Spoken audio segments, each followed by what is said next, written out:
So the title of this presentation is From XML to RDF Step-by-Step Approaches for Leveraging XML Workflows with Linked Data. And this is on behalf of quite a big set of co-authors from quite different organizations with very different motivations to be interested in this topic.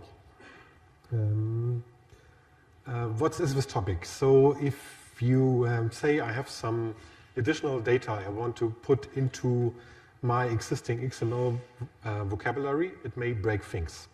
So assume you have your vocabulary here, which has a well-defined schema, well-defined transformation rules, queries. Then saying, okay, I just add a linked data storage element here, will break these things. One of the reviewers of the paper said, well, your schema, if it's well designed, has the right extension points. But this presentation is a lot about practice. In practice, you have to deal with existing schemas, existing workflows. And then you cannot easily say, I want to add an extension point here to embed other types of data. So this adaptation of schemas in real life may not be possible. Motivation behind this presentation is how to deal with these scenarios. And you may have, if you listen to this topic, in your memory the presentation from Jenny Tennyson a while ago. She talked about RDF Chimera, and you may say, isn't this just a repetition? Isn't this the same? I would try to differentiate it as follows. This RDF Chimera topic is really about how do various formats relate to each other. When you say I have format A, I convert it to format B, I have a pipeline from A to B. Here in this presentation, and actually in the scenarios, the business scenarios I'm going to talk about, it's more about integration information, which is available in various formats and in various workflows. And the scenario, where you will hear about from these various business scenarios in a second, is integrating this linked data and XML workflows for multilingual and semantic, so in the sense of natural language semantic, enrichment of content. This is funded by a European project, the FREME project, which started last year, not in 2020, but would be quite far away. And it has 4 business partners who try to tackle this topic. And what we're developing here is a framework to allow such multilingual and semantic enrichment. And just before the presentation started, I pasted into the Twitter with the XMLPrague hashtag first a link to these slides and a link to an online demo. So I didn't want to take the risk to do a demo here, but please feel free to break the demo on your own computer and see how this works. I had made various presentation at XMLPrague or other events related to linked data, and often people came back and said, linked data, who's really using that? So is this really taking up, or is this just some research, you think? This project and also the real issues about XML integration are coming from various cases, and I want to introduce 4 cases briefly. So one case is about using linked data in publishing workflows, and here we have a company, Wolters Kluwer, who deals a lot with content from the legal domain, for example. We are a customer of a different company, Agro-Know. Agro-Know is aggregating metadata about publications from researchers related to agriculture or food. Agro-Know is using this FREME platform. What you see here on the left is how this metadata looked before doing this semantic enrichment. So you just have a creator personal element with just unstructured text saying that Giannis Stoitsis is belonging to a list of creators. What you see then on the top right is how this looks like after enrichment, where some ORCID ID generated. ORCID is a well-known vocabulary for identifying researchers, research organizations, and so on. And also the affiliation is separate from the textual content. What you see then on the bottom to the left is another example where subjects are classified. So subject is mentioned in the content here with the subject code in the CData section. And after the enrichment, the tool creates unique identifiers for the various subjects involved. Another example, in a different area, linked data and XML localization workflows. So here we have a company, Vistatec, who works on with a very well-known format, XLIF. Those of you who attended yesterday, maybe were in a session about XLIF localization workflows. And as of the upcoming version, XLIF 2.1, there will also be possibility to use the internationalization text set together with XLIF.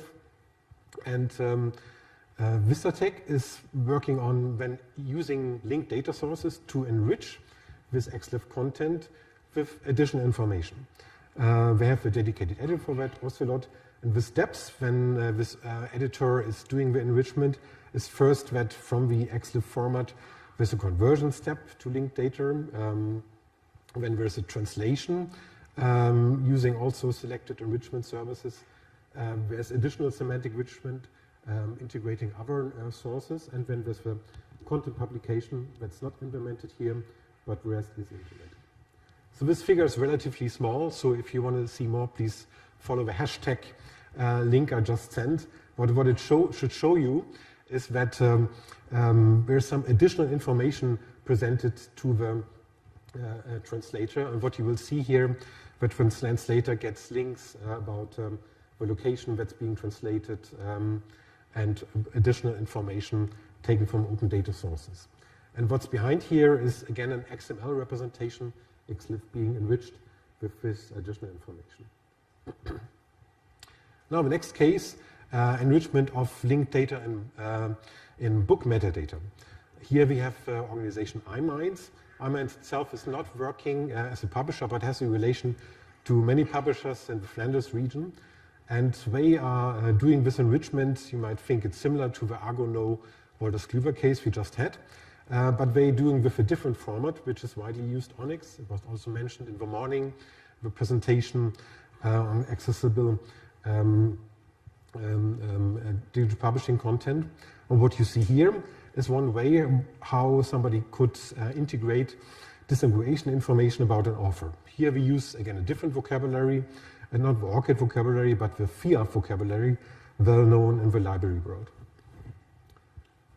So these scenarios that you just saw all show, well, companies really working on this integration, and they have sometimes really hard issues. So for example, in the Wolters Kluwer Agro-Know case, when they started this discussion, Agro-Know said to Wolters Kluwer, okay, here we just give you the linked data. But then Wolters Kluwer said, well, we would have to give up our complete XML workflow to get any benefit of it. So we need various approaches to have maybe a transition or a combination of workflows so that the existing XML doesn't break. And that was kind of the trigger of the paper and the trigger of various options you see here. And I will show these options now. And as I said, there's an online demo where you also can try these options out. The implementation uses this enrichment framework I just described, FREME. It uses in the backend the Okapi framework. That's a well-known framework for extraction and merging of various formats in the localization area. You also may have heard of that in the session from yesterday. And it uses SAX and CE, which work very well for orchestrating and this workflow in the browser. I said here, it's the Swiss Army knife of XML processing. The browser made these slides before I had the presentation about SAX and JS today.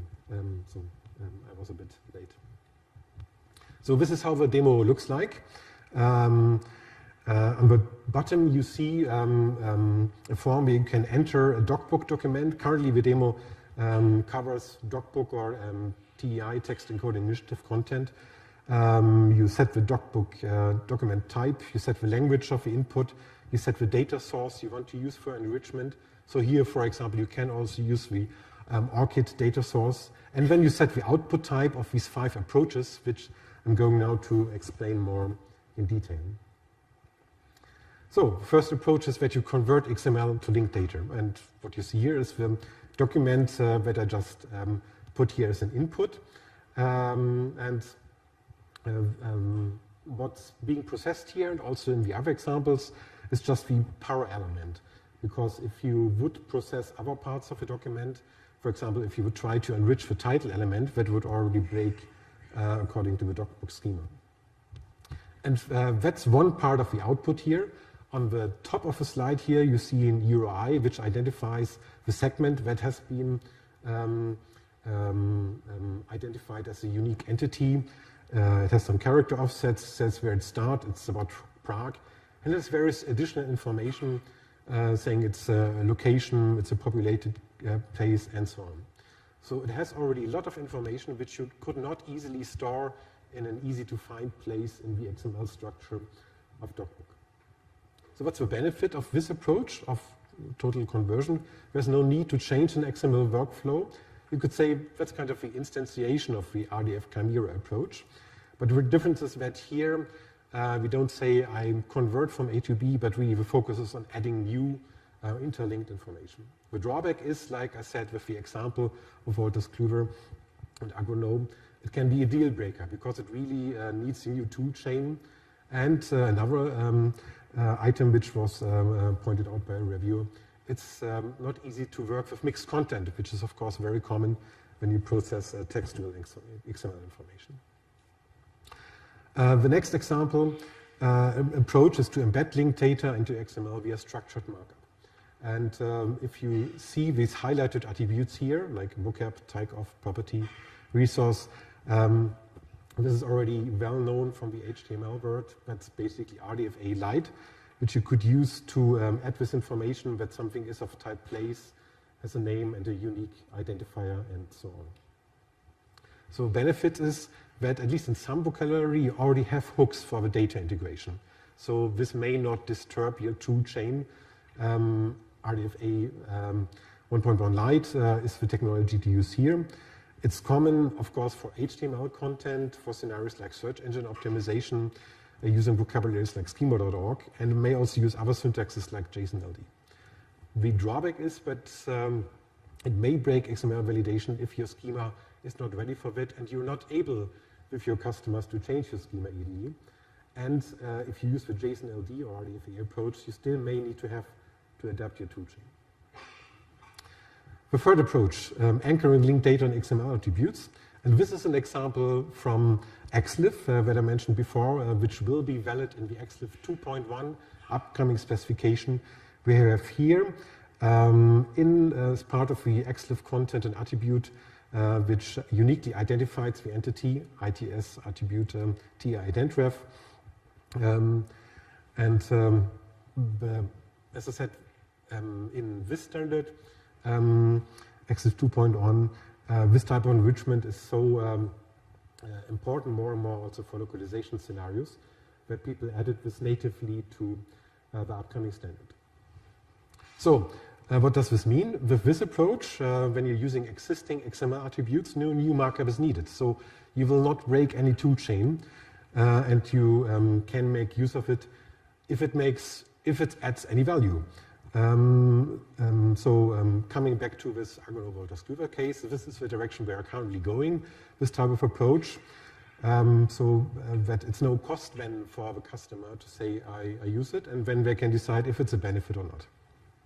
The drawback is that you're just adding one piece of the linked information. The actual data integration, the actual additional information, so Prague is, or Berlin is of type place and has whatsoever inhabitants, that's not done. That information is just postponed. So there still needs to be additional workflow step. So you need to resolve that question, how to store the information. Also, the data integration does not leave a trace. You have no information what tool has been used for the integration, so you're missing this type of provenance. The fourth approach, embedding linked data in meta sections of XML files. So what you see here is again this docbook document, and no need to try to look into details. I just want to point on one aspect, that here in an annotation element, I put a block which is valid according to DocBook with the escaped linked data. This looks awful, this is awful, but it doesn't break the tool chain. It allows you to do it, and if then the tool chain is extended to process linked data, then you don't need to change the XML part of the tool chain. So the benefit is that the metadata sections do not emphasize the size of the main content. If you save additional information, it just gets too big when you just process it separately. There's clear separation of concerns and processing. The drawback still is that there's no per se relation to the actual content. Compared to the previous approach, this is really a separate item, so the actual content, you can easily say this part belongs to this part.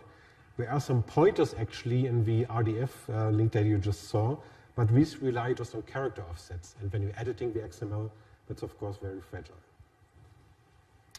Now coming to the last approach. In this approach, if you run that through the online demo, you will also see that this is embedded in the meta section element that I just mentioned. So it's kind of similar, but it uses first a different model. It uses the W3C annotation model. It's currently being under development, and uses a selector mechanism, XPath. So you see here an XPath expression which would point to the XLIF that we just saw, to the piece that should be enriched.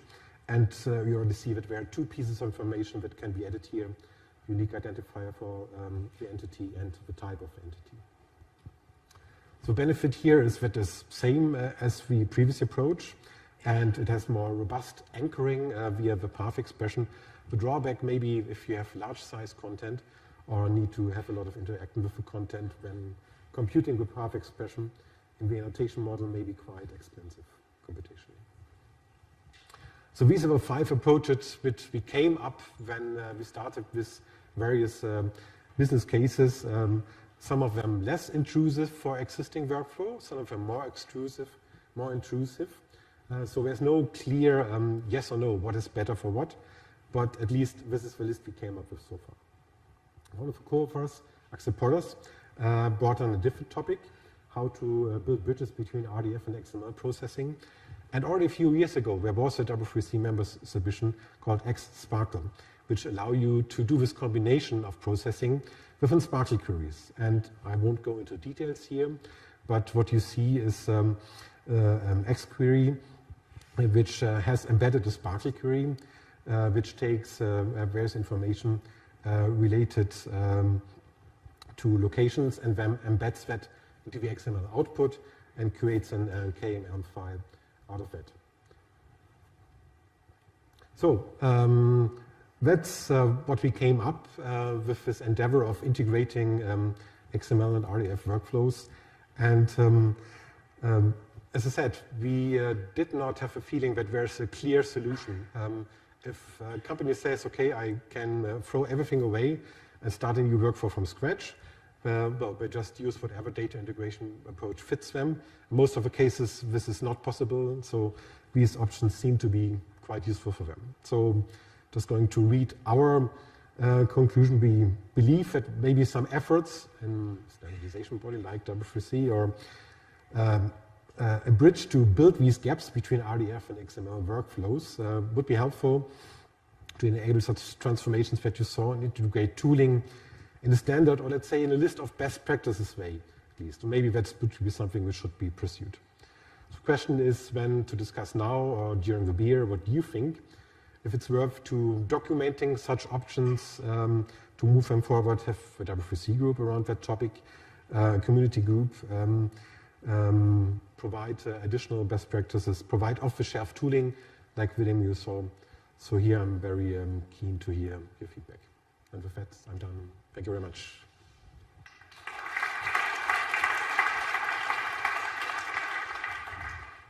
So I think it's time for discussing it here because the beer will not be served before the 7 o'clock in the evening. So if you have some questions, the questions will not delay beer actually. So John.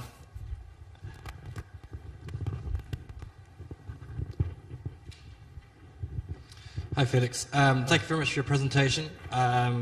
It's certainly worthwhile to continue pursuing ways in which XML and RDF can be used together, I think. One of the things which is great about XML combined with XPath and languages that use XPath is that you can fairly simply make robust applications that are resilient to changes in the format of the XML. where parts of the tree that are completely new just get ignored and aren't processed, and parts of the trees that have the cardinality changed can still carry on and be processed fine. And it seems to me that one of the best practices that we have understood in the XML world is that schema validation does get in the way of that kind of flexibility and resilience to change in format, and therefore schema validation needs to be chosen to be performed at particular times, not throughout the tool chain, but at the times where it's most appropriate. So usually that would be the edges of the system before it goes to somewhere else that is really relying on a particular format. So whilst I fully accept all of the things that you were talking about, in terms of, you have this constraint, there is validation going on, I wonder whether another route would be to start educating people in the kind of best practices of when to use validation or not. That was an interesting aspect. It's then more directed to the XML people so that they work in a proper way to allow other people to then make that other tool chain. In the examples I mentioned, it happened like, I guess, in many bigger organizations, whereas one department says, look, we have this new cool linked data thing, and whereas the other department says, we have this 5-year-old XML tool chain. So that's kind of the scenario where you're coming from. And in that scenario, you probably won't reach the people who design the XML tool chain. The easiest way then to still reach them is to say, do I have something which doesn't disturb what you have already developed, but at least you may benefit from it without needing to re-implement the change. Okay, is there any other question? Yeah. I just wanted to comment on the snippet you've shown, you see with the XLIF with ITS embedded. It's actually legal even now, just it's legal as an extension, so it's not protected. Yes, yeah. But it will be legal as a native module, and it will be protected in 2.1. So it basically depends on what's your declaration for the ITS. If the ITS declaration is W3C, then it's an extension. If the declaration is Oasis, then it's a module. And the module will become legal later this year. Thanks a lot for clarifying that, David. Okay, any other question? Okay, then thank you again, Felix. Thanks.